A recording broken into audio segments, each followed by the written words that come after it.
You're listening to Rainbow Radio. This is Nice Guy Eddie. Welcome to In My Humble Opinion. My guest today is Dave Garcia. He's the executive director of Affirmations, local LGBT community center here in Ferndale, Michigan. Dave, great to see you. Good to see you. Good morning. Let's start out. Can you tell us a little bit about Affirmations, about your organization, what they do, what they stand for, all that? Sure. Affirmations is Michigan's largest LGBTQ community center. We've been around for 31 years. Our headquarters is in Ferndale on 9 Mile, as you mentioned. We have a beautiful 17,000 square foot building, paid off the mortgage, so the community owns that space. And we have all types of programs and events from cradle to grave, really. A lot of youth programs all the way up to our LGBTQ senior programming and everything in between. We have trans groups, AA groups, Narcotics Anonymous groups that meet. We have youth groups. We have special events like town halls where we might talk about political advocacy and things facing the LGBTQ community. We have many special events like parties. We have art openings. We have a beautiful art gallery with pianos, for example. So we'll often have like an art show, an art opening, along with musical events. We've often partnered with the Opera House, the Symphony, and others at Affirmations. We have a computer cyber center that anybody can come in and use at any time. Well, before COVID. Right. Before COVID. And we have a big game room that a lot of the community comes in and uses. That's pool table and air hockey and foosball and that kind of thing. We have mental health therapy out of Affirmations. We are looking to expand into primary care, and that'll come soon to Affirmations as well. Yeah, you mentioned that when because we met a couple weeks ago. There was, and we'll talk about them in a minute. There's some folks causing trouble out front of your organization there. And, I met. Yeah, you mentioned the primary care and the medical side of things. And right now, as I understand, you guys are doing things. Well, you'll be doing things like STD screenings, other things like that. Can you talk a little bit about your involvement there? Sure. We've always done STD screenings at Affirmations for many, many years in partnership with folks like Matrix and Unified and Oakland County Health. We've also always had a mental health program, but we work with local universities and their graduate level students to provide practicum hours to our community on a sliding scale fee. And then those caseloads are reviewed by a licensed therapist. But we'd like to get to a point where we have more licensed therapists that can take regular insurance every day of the week and expand into primary care where we've already done the architectural drawings and we'll be entering into partnerships. We'll have about 4 clinic exam rooms, just like you and I would go see our doctors. Wow. Anybody can come to Affirmations and see their primary care physician at the center. I often say that right now, the religious exemption is the greatest threat to the LGBT community since HIV/AIDS. And we are seeing a lot of folks all over the country, a lot of these religious exemption laws that are making it legal for primary care physicians and mental health professionals to deny care to the LGBT community. Right. For things like hormone therapy for our trans folks. Adoption services. There are many things that folks are hiding behind the religious exemption to justify their discrimination against our community.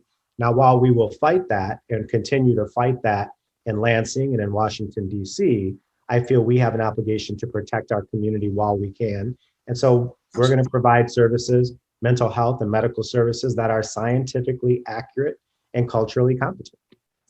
And after the last 4 years, fighting this in Washington just became, with the recent Supreme Court additions, that's going to be an uphill battle for the foreseeable future, unfortunately. You're right, it sure is. And I this is my second time back at Affirmations. And for the last 5 years, I was the political director of the largest LGBT organization in the world in Los Angeles. And so I've been dealing with LGBT political issues, well, really for over 20 years, but more specifically in the last 10. And so we are seeing these religious exemptions pop up everywhere. And you're right, with a 6-3 conservative majority on the Supreme Court, we suspect this is a long game. Yeah. And while we're fighting it, we've got to protect our own. Similarly to what we did, by the way, during the AIDS epidemic. Right. That's a good point. And it's just sad to think of how far we've come since then. To be fighting these same, well, they're not the same battles. They're different, but it's the same battlefield. It's the same enemy. It's the same opponent. I met you outside of Affirmations with these so-called Christian protesters that were out front of our building with their signs of, you're going to hell and all, and we've been dealing with this since the Fred Phelps days and really even before that. And it's sadly ironic that while we're dealing with those so-called Christians, and I say so-called because we all know there are plenty of Christian denominations that are pro-LGBT and that are not doing this kind of thing. But as we are fighting those guys out front, we've got our food program in the back handing out food to the entire community. We've handed out over 4,500 meals to the Ferndale community. And we don't ask if you're gay or straight. That's the amazing thing is you guys are not, you're an LGBT community center, but you don't, like, you're really just a community center at the end of the day. No, we really are. Many of our clients and folks that come through the front door or utilizes our services or come to a special event are straight. Right. And so any claim from the other side that you guys are somehow against religion or against straights or whatever it's completely defied by your actual practice every day. We are against those who use their religion to justify discrimination against our community. And by the way, these folks aren't new. Religious doctrine was used to justify slavery, keeping women out of our voting booths, keeping Black men from marrying white women. The list goes on of these kind of conservative religious folks who continue to use their religion to deny others the same basic human rights that they so freely enjoy. Right. And you're right also in pointing out it is so-called Christians because I know for a fact, because I know people personally who attend them. I've interviewed some of the pastors at these churches. There are plenty of LGBT affirming churches, especially in and around Ferndale particularly, but countrywide, they exist. How often do you interact with some of these organizations, the more affirming churches? Do you have any involvement with them? All the time. I myself was raised in a very strong Mexican-American Catholic family. I was an altar boy my whole youth. I have turned away from not only the Catholic Church, but all religion, frankly. Yeah. But I'm still, I will still fight for all of people's rights to worship however and whenever they want. They just have to, in my opinion, they have to keep it out of the public square. Right. And so as long as we can all agree to do that, I'll fight for anyone's, constitutional right for their religion. Yeah. But it is interesting to me, even in today's day and age, we still face this sexuality as a choice argument. And nobody ever takes a step back to think, well, so's your religion. But that's still constitutionally protected. And by the way, Jews can marry Muslims and Muslims can marry Christians. And the list goes on and on of your constitutionally protected right. Whether I think there are gods or not, doesn't really matter. Right. I'm not here to put my beliefs onto you. And I'm keeping, I just want the public square to be equal for everybody. Yeah. I mean, we can all coexist or we can all fight and one person there is no win state. I mean, there is no way in which one religion, one side of this wins. There's no end game for this. It's just a fight that will go on forever because some people just got to fight. And by the way, these religious exemptions, although they are targeted clearly toward the LGBT community, yes. Let's not pretend that it couldn't open a can of worms where all of a sudden a Muslim restaurant is refusing to serve Jews or vice versa. Right. I mean, this idea that as long as you use your religion as your shield, that you can discriminate against whoever you want. Right. This isn't just an LGBTQ issue. No. And we need to be careful about that. Yeah. But again, and it's the unfortunate mentality of a lot of the more, I mean, because it starts in an extremist group, but it's been mainstreamed. And I mean, again, the last 4 years have proven to me that there's nothing so extreme that it potentially can't get power. 4 years of Trump have thrown that out the window. But, right. Obviously if I wouldn't be surprised that there's going to be a Christian restaurant or a Christian business of some kind that's going to say, yeah, we refuse to serve Jews. We refuse to serve Muslims. And if they want to turn it around, these people will take it as, okay, so I guess it's a war now. We're going to fight. So it didn't have to be this way. You made it that way. That's right. And you bring up a really good point too. I did a little documentary a long time ago where I went around and confronted the James Dobsons and the Fred Phelpses of our world. Yeah. But what I learned most, and in small town America, from Montana to name it, there are very progressive individuals everywhere that you go in every state that you're in. What I learned though is that when you've got these folks that have fags burn in hell and these signs, to your point, many Christians will look at that conservative Christians look at that and say, well, I'm not that. But they still have a problem with two guys holding hands, for example. Yeah. That's the bigger problem. These other guys, these Fred Phelpses of the world, or the guys that, were standing up front of affirmations, for example, sure, they're problematic, but it's really the internal homophobia of the common man that is more important in many ways. Yeah. But these guys serve to give them cover. That's the problem of it. It's they give them cover. That's right. Yeah. Right. If for example, there are many adoption agencies that are Catholic, from Catholic Social Services, for example. And I was adopted by Catholic Social Services, actually. So yeah, I'm very familiar with that. I used to work for Catholic Social Services. I used to coach basketball and baseball for St. Mary's Catholic Sports Programs until I was fired by my school district and my coaching positions back in 2000, simply for trying to start an after-school support group for gay kids. Yeah. An after-school support group that wasn't going to try to convert them. I mean, because that's what they would call a support group, right? You could have done that. That would have been okay. Right. Right. I know. Yeah. I do want to talk a little bit about the hate and the protest. I don't want to focus on that so much. Well, I do. Well, it's important to talk about, but I want to give a little bit of Ferndale flex here, because I've never been to Saginaw. Saginaw always wins like the top spot in these, the most LGBT friendly city in every state. It always seems to be Saginaw. It's never Ferndale. And I'm like, I've never been to Saginaw, but I can't imagine a more friendly, a more affirming, a more supportive town, city, whatever, anywhere in the country, let alone the state, than Ferndale. Ferndale to me just does such an awesome job of this. I mean, am I overreacting or what? Like, listen, no disrespect to Saginaw. I grew up in. Well, I've never been there, so I've been to Saginaw many times, right. And no, Ferndale is the LGBTQ capital in many ways of our state, friendly city. Frankly, Ann Arbor and Saugatuck Douglas come to mind before Saginaw. No disrespect. Maybe I got it wrong. Maybe I got my S cities confused, but maybe it was Saugatuck, not Saginaw. Maybe Saugatuck. Saugatuck Douglas, that would make some sense. Oh, okay. All right. I might have got mixed up, but I'm just shocked that it's not Ferndale, because, you go there and I mean, any business can put out a flag or whatever. I kind of joke, like, in some cities, like during Pride, like all the flags come out. In Ferndale, they kind of just double, maybe. Like most of these are flying year round, and I feel like the businesses really do walk the walk. Like it's not lip service. It does feel legitimate to me. I mean, or am I being naive here? I mean, what do you think?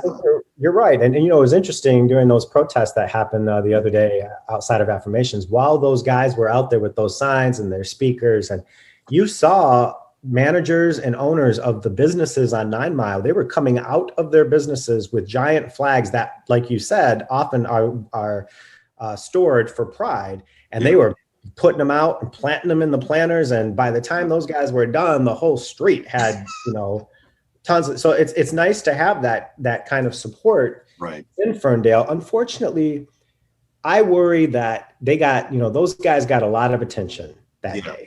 And, you had all these folks come out from our side, out of the community, to confront them, which is what they want. They want attention. So we are trying to figure out a way that we can ignore them, but still turn people's attention to something like a virtual protest where we could still raise money for the organization, where we're still doing something. We're not just sitting on our hands, but they want what they got that day. That's why they came to Ferndale. That's why they were in front of the heart of the community center in Ferndale. And we've got to do a good job. And, they recorded everything. If you remember, they were recording from their phones. They had recorders around their necks, because in my estimate, they want someone to throw on our side to throw a punch. Right. Now they can sue the city because they're on public property on the sidewalk. Mm-hmm. They can sue affirmations. It's what they want. They want to escalate to a point where someone loses their cool. Right. And so we have a responsibility to de-escalate in those situations while still responding. And that is not always an easy balance. No, and that's something I wanted to ask you, because there was specific to this, and let's I guess now is maybe a good time to fill in people what happened. This was 2-3 weeks ago. The group is the Church Militant. is the name of the organization. I don't want to give them too much press, but let's let everyone know who we're talking about in any case. And it started with, it was all of 5-6 people, maybe tops by the time they were done. Yeah, I came a little late to that rodeo. I was down the street with my new program director in a one-on-one meeting, and so when I walked back, there were probably, I would say, about 5 or 6. And then as Ferndale residents started to come out of the woodwork to confront them, then they made some calls, and a few more of them showed up, and so it just kept getting a little bit bigger and bigger. Yeah. Well, I saw it on Facebook. It was like 2 people holding signs, and the comment was just, well, here they are again. And somebody sent it to me saying, hey, you want to go out and show some solidarity? I'm like, yeah, hell yeah, I'm there. So, me and there were a couple other people that we called and whatnot. And a lot of other people were like, shit, I'm out of town, or I'm working today, or whatever, I can't do it. But, and then by the time I got there, there were already a dozen people forming a line, essentially just linking arms with their backs to the militants, and just sort of linking arms and forming a human wall between them and your doors, which I feel like, and I think you're right. I don't think they would start anything illegal, violent, etc. themselves. They're doing which I think was the Fred Phelps model, which was be as belligerent and as big an asshole as possible to sort of bait somebody into acting against you. I think there's definitely a legitimate fear there. And what people don't realize is, the Phelps folks, they always called ahead to the city councils and to the city police to say, we're going to be there. We have a right to be on public property. We're letting you know that we're going to be there. Because that way, if they do get assaulted on public property, then they can turn around and sue the city because they weren't protected, even though they had the signs of fags burn in hell and all of the, inflammatory rhetoric but that's why they're recording. It's a sad state of affairs, but that's what's happening. But again, those guys are not as bad as the individuals who think it's okay to deny us fair housing, or that it's okay to deny us same-sex marriage or adoption, or they just have a problem with 2 guys together or 2 guys kissing it publicly. That is a bigger problem. That's internalized homophobia. And that's what, I try to keep my sights on that, but we can't, it's hard to ignore the guys with signs. Yeah, and I guess that was a 2-part question. And the last bit on the guys with signs, because you mentioned virtual protests, you mentioned other things. Obviously, again, they showed up and everybody came out. And I mean, it was like, I like it almost to like white blood cells. It's like this infection came in and the white blood cells just surrounded it and isolated it.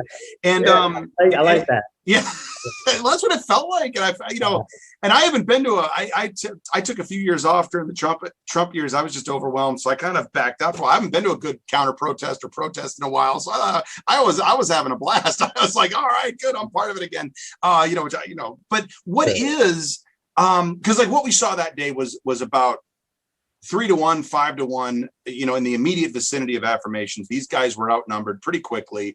There was the sort of the human wall, the human chain as they linked arms between them and your organization. And there was the one guy in the leather jacket shouting love is love and holding his own sign.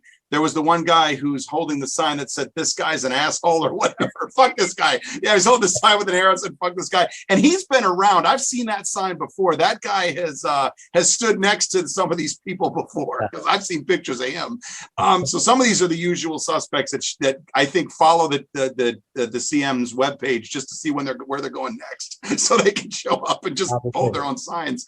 But what is the right response? Because you're right, to some extent they want this. And there was a comment on the same Facebook thread that got me notified of it. Somebody had said, everybody stay away. This is what they want. Don't give them the attention. But then you can't let it go unanswered either. You can't let them just spew hate effectively in a vacuum. Like, so what is the right answer? I mean, and I realize it's not a simple question. What do you guys want as an organization? What do you want to see from the community when these guys show up? What do you want to have happen, at least either officially or unofficially?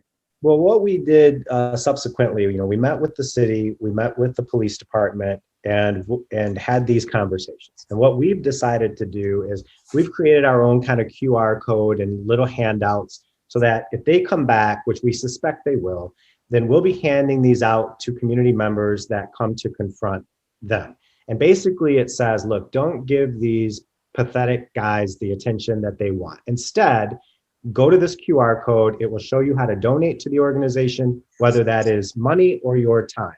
We raised over $8,000 that day in a matter of hours because of those guys being out front for our programming. That's cool. That's cool. What I don't want is, again, for something to get physical. And what I told the police were, because, of course, the Ferndale police officers are supportive of the community and affirmations. Yeah. And so I said, look, I can do the best that I can to disperse them to our side when they're in front of our building. And here's how we're going to do that. We're going to hand these out. We just bought a 100-foot flag that's going to come down over the side of the building. I thought about using our giant sound system to just blast them out with Lady Gaga and the YMCA. Because we did play the YMCA and we did dance with the YMCA to kind of ratchet down when it was getting pretty hot and heavy the other day. But the problem with that is, we bring out louder speakers, and they're going to bring out louder speakers, and the brinksmanship was what I'm trying to avoid. Yeah.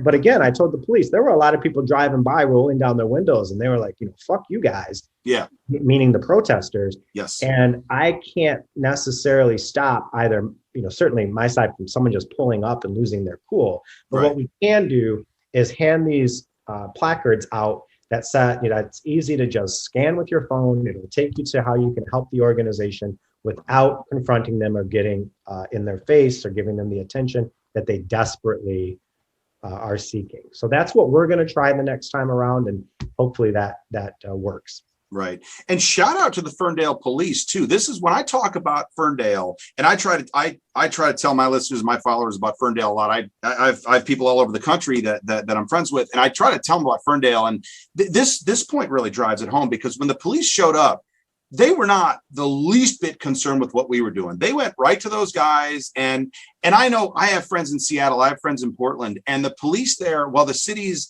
the LGBT community has their supportive communities there, the police don't care. When they show up, it's like protest, counter protest, then they just treat it equally. And the police were definitely not, I was not the least bit concerned that the counter protesters were going to be attacked by the police. Like, the police know what's going on here too. And they're on the right side of this. Well, that's a really good point. And, it's interesting that you say that, because as things were getting, more and more heated, and, I tried to convince everyone to turn their backs on them and lock arms, as you suggested.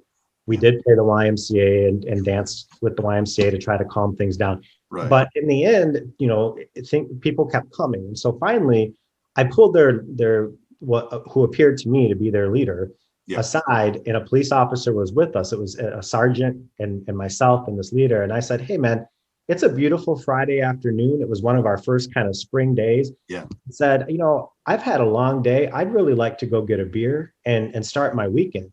How do you see this ending? I'd said to the guy.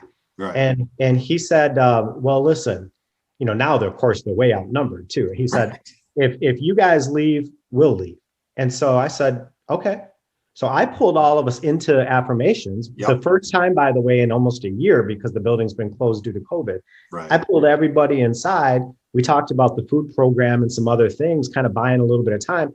And the police and the sergeant and some police officers said, look, we're going to escort these guys to their car because we don't want them to get hurt. But we don't want you to take that as a sign of support from our department to these guys. And I said, I know you guys. I know a lot of folks on the department. Yeah. Of course, I work with city council all the time. I said, I want you to escort them to their car. I don't want to see them get hurt. Yeah. That's fine. I'll bring our folks in. You escort them to their cars. And that's how that day ended, by the way. That's how we were able to diffuse that day. And then we have been planning on, what are we going to do the next time? Because I don't want that to be happening every single time. Yeah. Yeah. Yeah. It's a tough situation because, there's a lot of well-meaning folks. And God, you do want to confront them. It is human nature to, you're attacked, you want to attack back. And I guess I'm of the mind. I'm not going to tell, I'm not going to say this is a wrong-minded approach or anything like that. Like, it's your guys' deal. It's your organization. They're there for you. I'm going to follow your lead. And I think everybody needs to do that. But when I see the sort of like you just ignore it. It'll go away. And I'm like, oh God, no. They're like, we gotta have some yeah. And it really is tough to strike that balance. Cause my instinct on the way I'm wired is fight back. It's like, nope. Don't, that will backfire big time. Yep. So, all right. One final thing, and this is, it's interesting that you bring up Fred Phelps, because I've been saying this somewhat sarcastically. I've been saying for a long time that there was probably no individual that did more to forward the cause of gay rights than Fred Phelps. Not in any good way, obviously, but he made it so cartoonish. He was their Hitler for a while, just to, you couldn't be on his side. No. So I told you, I made that documentary a long time ago, and in it, I write him a letter because I go to his church in Kansas. And I say in that letter, in so many ways, you have done far more harm to your own cause and far greater good to ours. So, keep blaming the 9/11 on us or the hurricanes or whatever we did this week. Obviously Phelps isn't around anymore, but a lot of his family are still doing the same shit. So yeah. So one final question. This is more of the again, it has to do with provoking the other side. I put out to my Facebook group last night. I said, hey, I'm talking to the director of the local community center. Any questions for him? And unfortunately, it was really just too late in the evening, and I really only got one. But I want to get your perspective on this. So there's a controversy right now surrounding a certain musician named Lil Nas X and his video Montero. And I don't know if you're familiar with it. If it's not, let me just describe it. The video itself is very gay, very highly sexualized, and also goes out of its way to poke the eye of religion as well. There's a lot of Christian imagery and whatnot in it. And of course, the conservatives are all up in arms in it. They love to complain about cancel culture until they find something they don't like, and suddenly it's, oh God, we got to protect the children or whatever. But I'm curious, when something like this happens, when whether it's and I guess not so much on the Phelps side, but on the LGBT side, when there's some music, some media, a film, whatever, that comes out and kind of goes out of its way to rile up the conservatives, where do you fall on the? Is this good representation? Is it good to sort of push the needle, or is the backlash counterproductive when it is aimed at something that is created on the LGBT side of things? Well, that's a tough question. First of all, I'm not familiar, so I should say that. I wasn't either. I had to go watch the video myself. I didn't know about the controversy. I don't know. But broadly speaking, not necessarily that specifically. Yeah, I don't know. What came to mind as you were saying that are some of the, the artist depictions of, the Virgin Mary or Jesus, or, there's a play, Corpus Christi, where Jesus is gay, for example. Yeah. I think, I don't know if Jesus was gay or not, but I respect and would protect any artist who would explore some topic like that, right? Although it is controversial. Would it be so bad if Jesus was gay? Like what, for some people. Yeah, of course. Even just to talk about it. Right. For some people. Yeah. So I can't talk about that specifically, but if it draws attention to the discrimination that the LGBT or the hypocrisy even that the LGBT community faces in art, music, and culture, I guess I would certainly support that. If you're just trying to rile people up for the sake of riling people up, I don't know. I don't know how productive that is.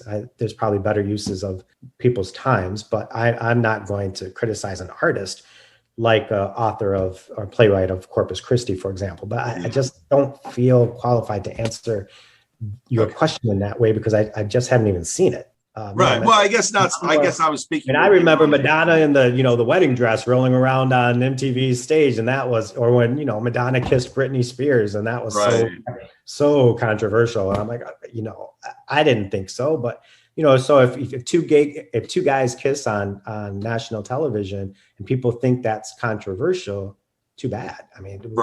Right. I think, and I don't agree with, Bill Maher puts his foot in his mouth often enough, but he had this statement a few years back. He's like, guys, we saw an interracial gay kiss celebrated during the NFL draft on national television. The culture war is over. We won. And, yeah. we're fighting too many battles to really say that we've won and it's over, but Yeah. There's no win state for you guys. You're losing. The conservatives are going away. It's Look, the world is moving on. Trump was a huge step back, but I keep telling people, 2 steps forward and 1 step back is still progress. And I feel like we continue to make progress even when we have major setbacks like the Trump administration. Right. And I get frustrated, and I love when people invent new words for things. And the one now is vote shaming, which is to say, like, if I criticize those people who they didn't want Trump, but they didn't vote for Clinton, and I'm like, you did this. I'm angry at this. And while, you're vote shaming and all that. No, I'm disagreeing with you. I don't need new words for disagreeing with people. It's like, but I'm like, that was what I was preaching back in 2016. You guys have no idea how bad this is going to be. And we can look back at the last 4 years and say, oh, yay, we survived. 600,000 people didn't. But I mean, we could say, yeah, we survived. We made it. But guys, 6-3 on the Supreme Court. You're not going to win any cases for the next 20 years. Religion is going to make its gains there, even as we win in the voting booth, in the legislatures. And this was the opportunity that, to me, I'm like, how are people not seeing what's at risk here? That was, and I didn't know how to communicate that.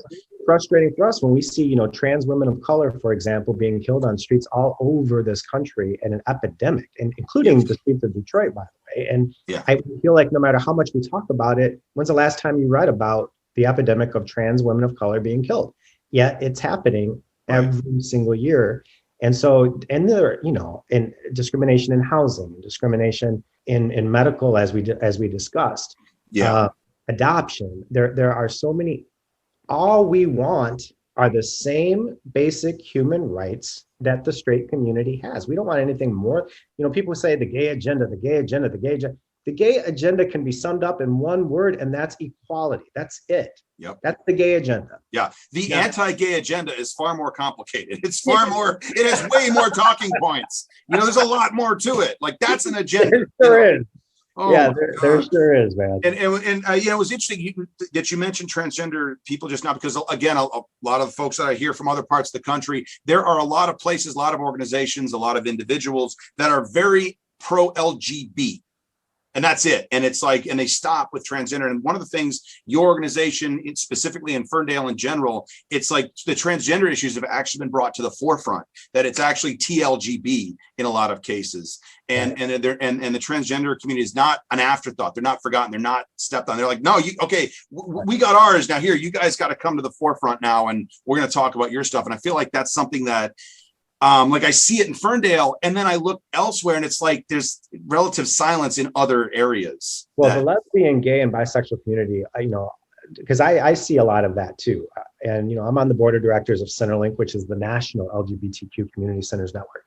And we see this across the country, but we need to remember, it was the trans community that took the lead in the Stonewall riots. Yeah. It is the trans community, by the way, right now on the legal front, when you look at the recent Supreme Court decision on sex discrimination in Title VII, it was the trans cases that really helped that victory, right? So sex as defined, in law, the Obama administration said sex discrimination included sexual orientation and gender identity. But Trump had very different ideas. Yeah. Well, at least in the workplace, we did win, shockingly, by the way. I did not think we were going to win at the Supreme Court in the Bostock decision. And that was trans-led. And so the trans community deserves our protection. They are a part of our community. Now, I do wish this LGBTQ alphabet could just be queer. And a lot of younger generation, a lot of us, because I think that it doesn't help that we just keep adding letters. I would love for us to just have the queer community. If you're anything other than straight cis, you're queer. But a lot of the older generation, and I understand, I'm kind of in the middle, right? I'm 46 now. I remember playing, well, I guess we did play Smear the Queer. I was going to say, somebody was called it Tackle the Guy That's Carrying the Football, and someone else goes, you mean Smear the Queer? Right. Remember that? I remember that on our playgrounds of our youth. And so, and the older generation certainly has negative connotations with that word, but I like this idea of us taking the word back and empowering our community. And, we'll see where that goes. Right now, obviously, LGBTQA but we just keep I. adding I. Yep. Yep. Yeah. And my father was asking me about the Q at one point, and I said queer, and he was like, I thought that was a bad thing. I would get in trouble if I said that. As well, it's an adjective, not a noun. Let's let's start with that. Let's fix that first. All right. So to wrap up, let's run through again the services and programs that your organization offers, and then let's hit up on the website and where people can go to support. Well, real quickly, all of our groups and support groups and recovery groups and, parent groups and trans groups, they're all online right now. So even though COVID shut us down as far as people walking in and out, all of our groups are online. So go to the website. If you yourself want to get involved in a group, or you have a child, or someone that needs help, please go to our website. It's at www.goaffirmations.org. And you can learn about all of our programming at the center. Now, I think we're close to opening. I don't know exactly when that will be, but I think it's coming. I think it's getting closer.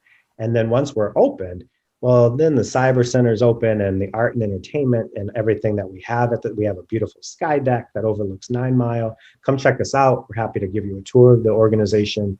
So yeah, there's everything's online. Check us out. But again, whether you want to get involved in public advocacy, or whether you want to just volunteer to help with the food distribution program, or you yourself need services, or you just want to come and be a member or come to our wine party, which is really popular, a special event.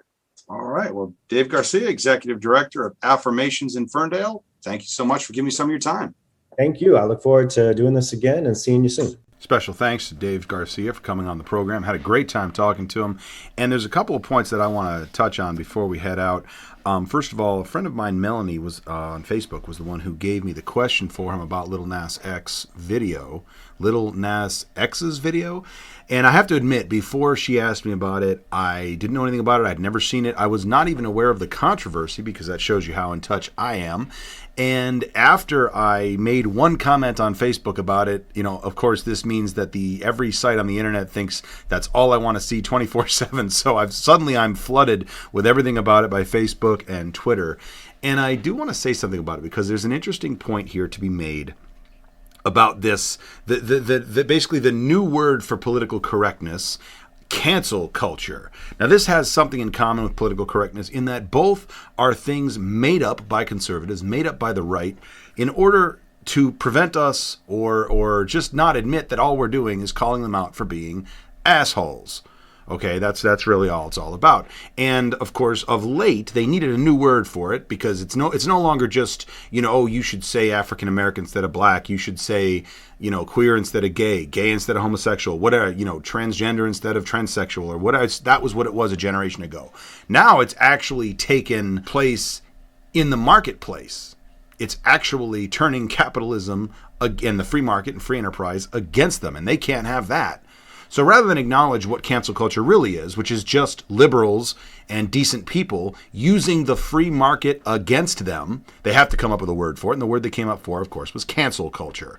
Now, what's interesting about this is, aside from the fact that, and this is the weirdest thing about this, is liberals didn't ask for half the stuff we've been blamed for canceling. Dr. Seuss, Mr. Potato Head, this was not on anybody's radar. Nobody was talking about this. A couple of companies made a decision to just do something. Again, nobody asked us. No, there were no letter writing campaigns or anything like that. And the right lost their minds over it and blamed us. So anyway, cancel culture is run amok, and it's this terrible liberal left-wing thing. And then I started reading more and more about this Little Nas X Montero video, which, for those who haven't seen it, as I mentioned to Dave earlier, it is highly sexualized. It is very gay, and that's not, I don't know how else to describe it. And there is a lot of religious imagery. The devil, angels, it's very much engineered to provoke, shall we say. And, of course, predictably, the conservatives are losing their mind over it. Why is MTV showing this? Why is YouTube hosting this? Why is my child listening to this? Oh, will somebody think about the children? And it's weird, because they're basically suggesting that they should boycott anything to do with Lil Nas X and the record label and everything else. And they're trying to take legal action against schools who are allowing it to be played on their playgrounds and channels that play, let the video get played, blah, blah, blah, blah, blah. In other words, it didn't take them very long. It took them one video that poked them a little bit in the eye for them to forget all that stuff about how bad cancel culture is and want to cancel Lil Nas X and his video. So I find that, I mean, this kind of hypocrisy is typical of the right. This is what they pretty much live in, conservatives and the right, the Republicans.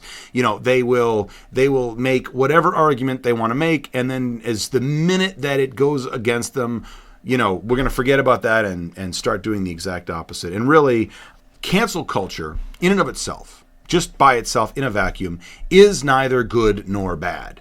Okay? Cancel culture is not a good thing or a bad thing. It's just the free market. That's all it is. I don't have to buy your book if I think you're trash, Miss Rowling. I don't have to watch your movie or subscribe to your channel if you are employing trash, Gina Carano. I don't have to do that. I'm allowed to spend my money the way I want. I mean, that's what they always say. The government doesn't need to step in because the free market will step in. And of course, they kept saying that because they never really thought it would go against them. But the world is moving on. And this is one of those signs of progress, that corporations are on our side now. I don't necessarily celebrate that. I don't love corporations. And I mean, a lot of these corporations are still terrible. And yeah, being terrible with a rainbow flag is still being terrible. In and of itself, I don't think it makes the corporations better, but I do think it says something about society because it's a benchmark.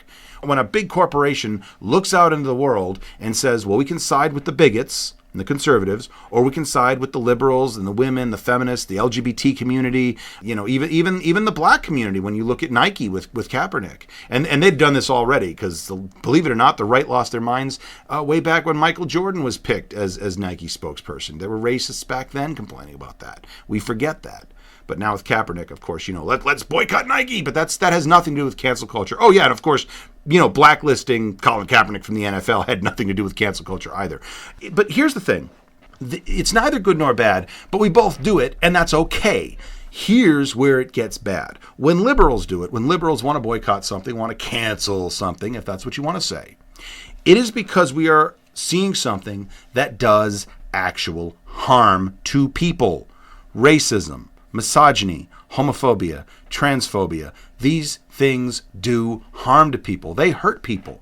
Yes, they hurt people's feelings, but it goes way beyond that because this feeds into the narrative of discrimination that is somehow okay to other certain people.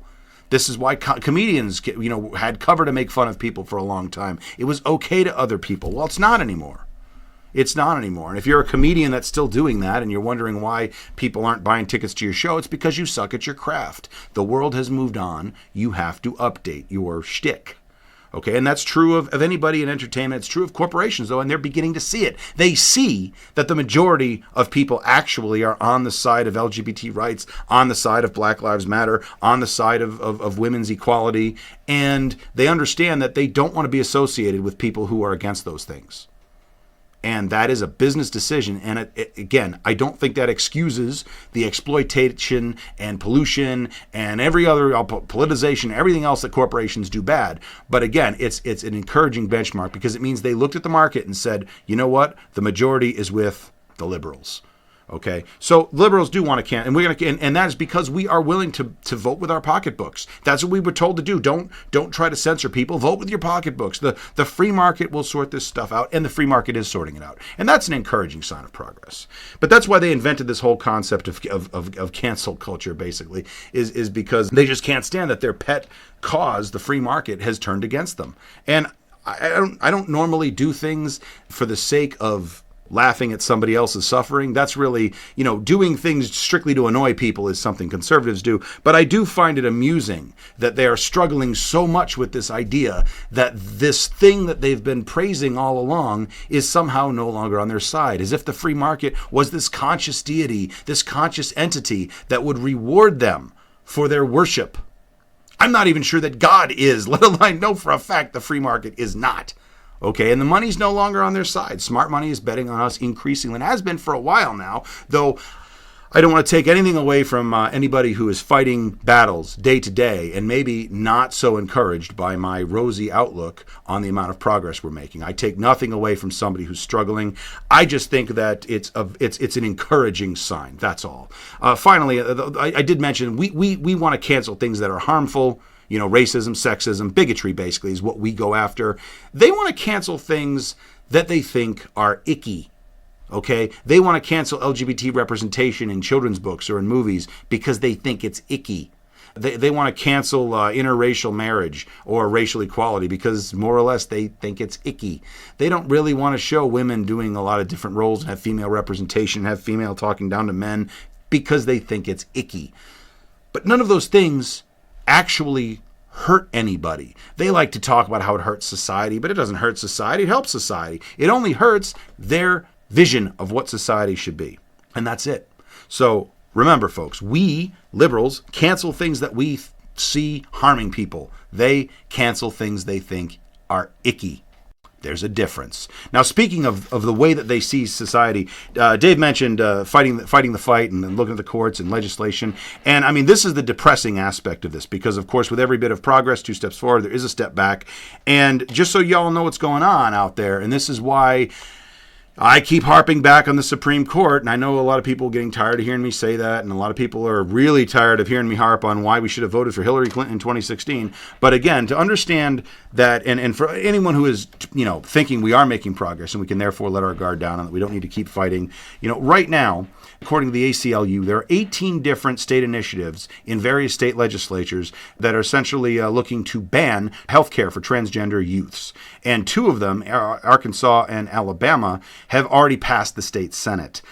There are 51 different bills in this country in state legislatures targeting trans youth in athletics and trying to ban them. And in South Dakota, it passed the Senate. Now, it was vetoed by the governor for style and form, but that doesn't tell me that it's dead. There are 2 laws, and in Montana it passed the Senate, restricting what gender identity you can put on official documentation. There are 13 different RFRAs. These are religious freedom exemptions going. There are 8 that specifically target healthcare and healthcare workers that would allow a healthcare worker to refuse to treat you on the basis of your sexual orientation or gender identity. And in Arkansas, such a bill has already passed the House and Senate there. There are 4 bills that target adoption and foster care. There is one that targets student organizations, and there are 10 others in play. That's all according to the ACLU. This is a nightmare scenario. Now, granted, a lot of these, and let's not forget that, was it Alabama or Arkansas? It was another one of the redneck A states just passed a law that effectively bans all abortions. And of course, Georgia just passed a ridiculously restrictive voting law there that's going to make it not only very difficult for people of color and poor people to vote, basically people who tend to vote Democrats to vote, very targeted piece of legislation. But after closing the polls and making sure that people are going to be waiting for hours on end in line, they actually made it illegal to bring people water while they wait. Think about this. All the problems in this country, and they took the time to make it illegal to give someone water. This is how far gone they are. This is what we're up against. Okay, all of that effort being aimed, and there's so much more going on. And again, you might think it's hopeless. I mean, one thing I will say is a lot of these are in very red states. Now, it doesn't make it okay, but I mean, it's not like the entire country is doing this. The more red a state is, the fewer people tend to live there. And that's part of why they're doing the voter suppression thing, because the Republicans represent an increasingly small amount of the country.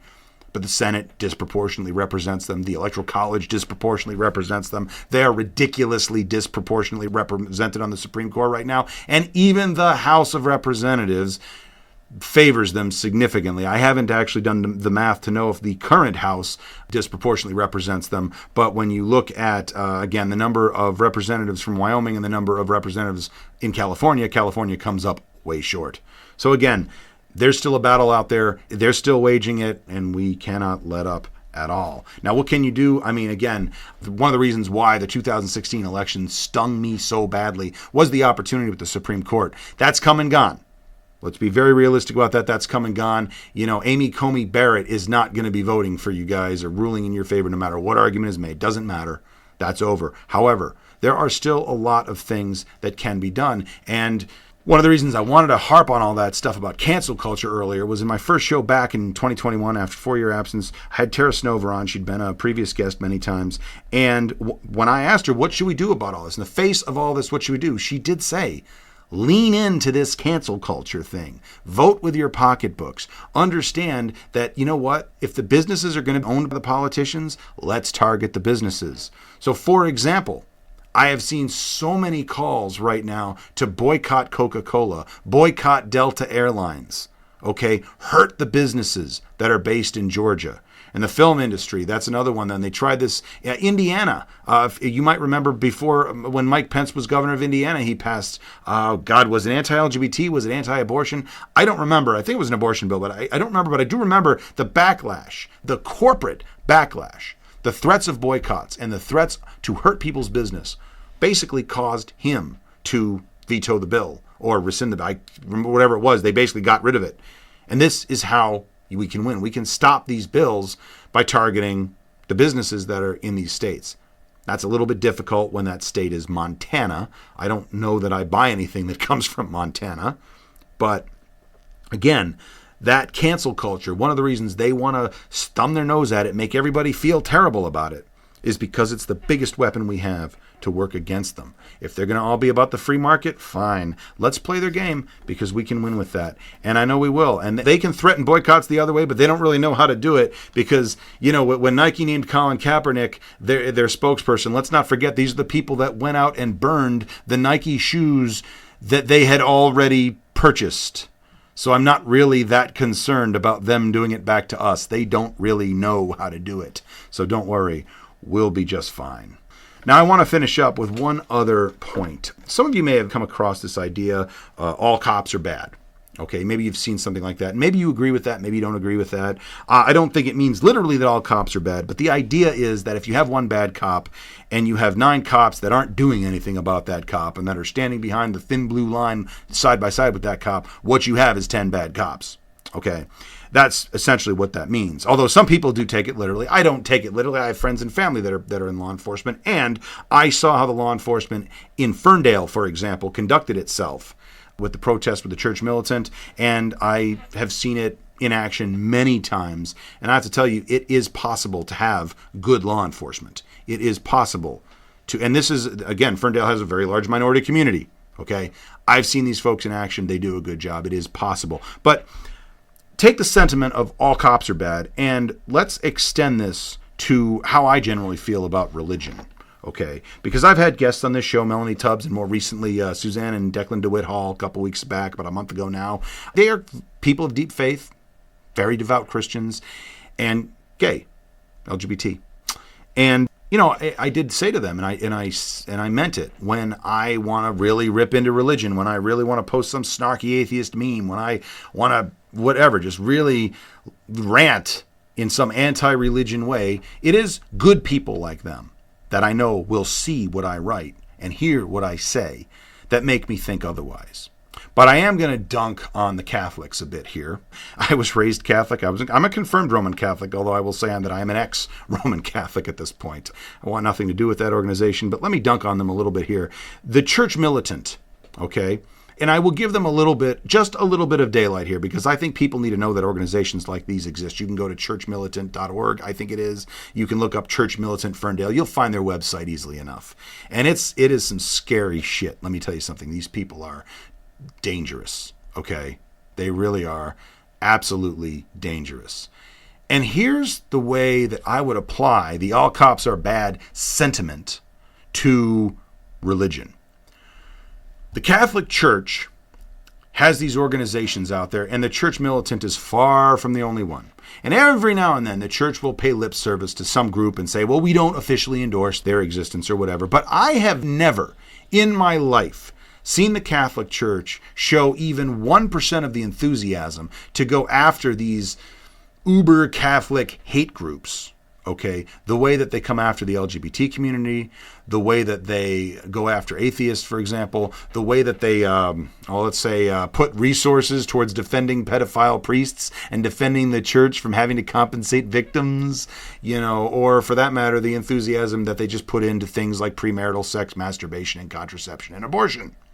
Now, of all those problems, if I'm the Catholic Church, I would think that a hate group out there saying that they're fighting for Catholic values and Catholic identity and Catholic theology and Catholic religion should probably concern me at least as much as the idea that someone out there who isn't even a member of my church is gay and getting married and is none of my damn business.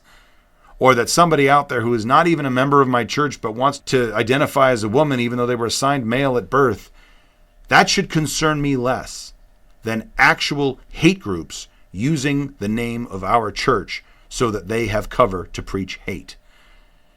And until the church, whether you're talking about the Catholic Church, the Southern Baptist Convention, the Mormons, the Jehovah's Witnesses, any of these groups, and I know a lot of these groups have no problem with hate groups, but some don't. Some are quote-unquote good churches. But when it comes down to it, even if you are not, and, this new pope, I mean, he's okay to a lot of people, but he ain't okay to the trans community, and I'm not okay with that.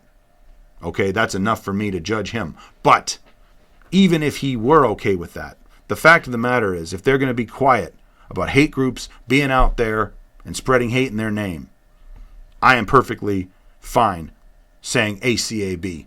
All churches are bad. Well, at least all the churches that aren't condemning people using Jesus Christ's name to spread hate. Other than them, all churches are bad. Anyway, I want to thank everybody for listening. And once again, I want to thank you for humoring me there and letting me rant a little bit.